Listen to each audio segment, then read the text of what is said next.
All right, mathletes, here we go on the equation of a line. So, equation of a line is a rule which connects x and y coordinates of all points on a line. It's a solution to a linear equation. Okay? So, one of the forms we're going to talk about is the gradient intercept form. Okay?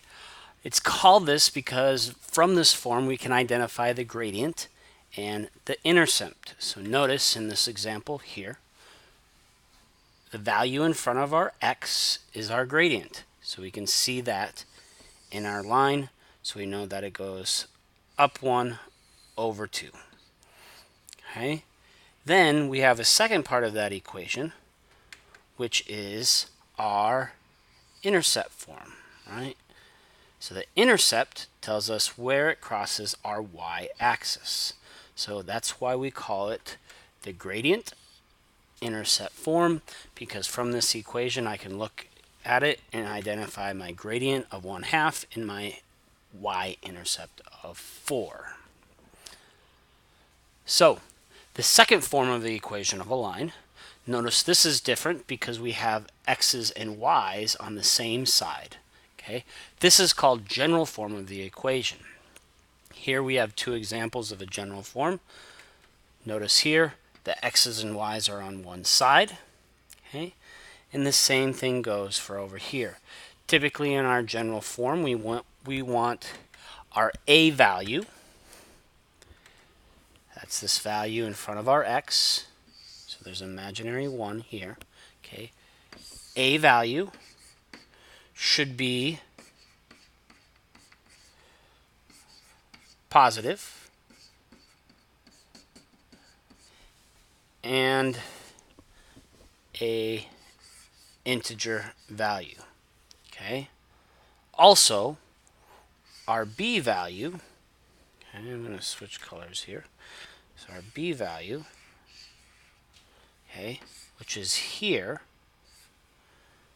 or actually, to be more accurate here, we should say our b value includes the sign in front of our y and includes our sign in front of our y. So for a b value, we're all right if it's positive or negative. Sometimes it's positive, sometimes it's negative. But b should be an integer value as well. Okay, so that's how we identify our general form. So if we have an equation, we should be able to go back and forth from one form to another. So in part A here, what I want to do is I want to take y equals negative 1/4 x plus 3/4, and I want to put it in general form. Okay. So the first thing I know is that typically I want things to be integers, so I want to undo these fractions here. Okay. So if I notice that both of these sides, this is being divided by 4, so I'm going to undo that by multiplying by 4. So I got to do it by this side, multiplying by 4. Okay. Doing so, I'm going to get 4y on the left is equal to, well, 4, that's going to cancel that out, so I have negative 1x plus, distributing it to here, it's going to cancel that out, so I have plus 3. Okay. So knowing general form has x's and y's on one side, I got to move this negative x. So I'm going to add x here and add x here. Okay, 1x, right? So if I do that, unlike terms, I'm going to get 1x plus 4y equals, just left with 3. Okay, and this is my general form. Okay, notice my a and b are both integers. Okay, and notice that my a value is positive. Okay, so let's look at our going the other way. So if I'm giving it in general form, in this example, 2x plus 5y equals 7, I should be able to put it into gradient intercept form. So gradient intercept form, I think of, hey, I got to isolate and get my y by itself. So I just kind of identify where my y is at. and I want to peel away the layers to isolate my y. So first thing I'm going to do is deal with my x here. So I'm going to subtract 2x away. So I get 5y equals 7 minus 2x. Okay. And I'm going to rearrange it because typically our x values are written first. So I'm just going to say 5y is equal to negative 2x plus 7. So just changing that order so that x is first. Okay.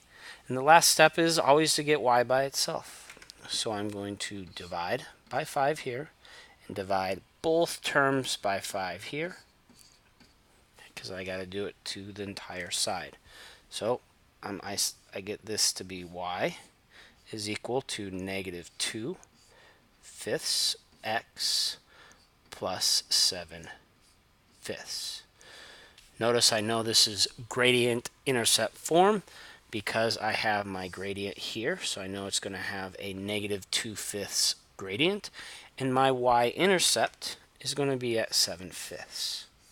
Okay, and my y is by itself, so I know I'm in gradient intercept form. Okay, so next I want to determine whether a point lies on a line with the equation. So in order to do so, I just need to substitute in my values and make sure it's a true statement. So I'm going to identify that 3 is my x value and 7 is my y. Okay, so as I put that in my equation, I'm going to have 7 equals 2, well my x was 3, plus 1. I don't know this is true, so I'm going to put a question mark here until I have things simplified. So left-hand side just simplifies to 7, so I know that's there. On the right-hand side, I get 2 times 6, or 2 times 3 is 6, plus 1 is 7. So is 7 equal to 7? Well, that's true. So therefore, 3, 7 lies on y equals 2x plus 1. It follows a rule. If I double my x and I add 1 to it, it's going to be 7 when my x is 3. So that one ended up being true. Let's look at part B. Okay, so again, I'm just going to identify my x and y, and I'm substituting in here for x and y. So I get 5 times 4 plus 3. I always use parentheses here because I want to be careful with my negative signs. So my y is negative 2. And is this equal to 16? Again, I'm not sure of it, so I'm going to put a question mark above it. Okay, left-hand side, I'm going to get 20 plus negative 6. Is this equal to 16? As I simplify it, 20 plus negative 6, I get 14. Is it equal to 16? No, it's not true. So therefore, we can make the conclusion here that 4, negative 2, does not lie on the equation for 5x plus 3y equals 16. Okay. Next example here. We're going to be given an equation in part A, but we don't know the y-intercept. But what we do know is that this equation, these points must satisfy this equation because it lies on the line. So using this information, I can solve for C. So again, easiest thing to do is identify negative 5 as my x, negative 2 as my y. So as I plug that into my equation, I'm going to get negative 2 is equal to 4 times my x value, which is negative 5, okay, plus my c. Notice I have one unknown variable here, so I should be able to solve it. So as I simplify, I get negative 2 is equal to negative 20 plus c. Get c by itself, so I'm going to add 20 to both sides. Okay, and I get c is equal to 18. I just flip that around because typically I want my variable first. Okay, So my final equation for that, right, would be y equals 4x plus c. And my c, again, I know that now, so I'm going to plug in 18. Okay.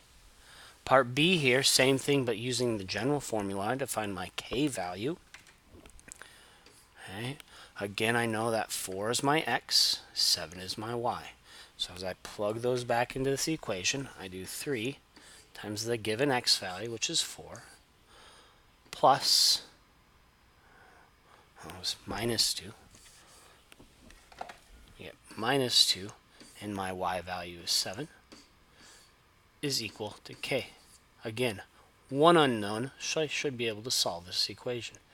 3 times 4 is 12, minus 14 is equal to k. 12 minus 14 is negative 2, which is equal to k. Typically, I like to write my variable first, so k is equal to negative 2. All right, so I wanted to give my equation that satisfies 4, 7. I'm going to have 3x minus 2y equals negative 2, since I solved for my k value. Okay. That concludes our notes for tonight, so make sure you highlight any questions you might have and bring them to the next class.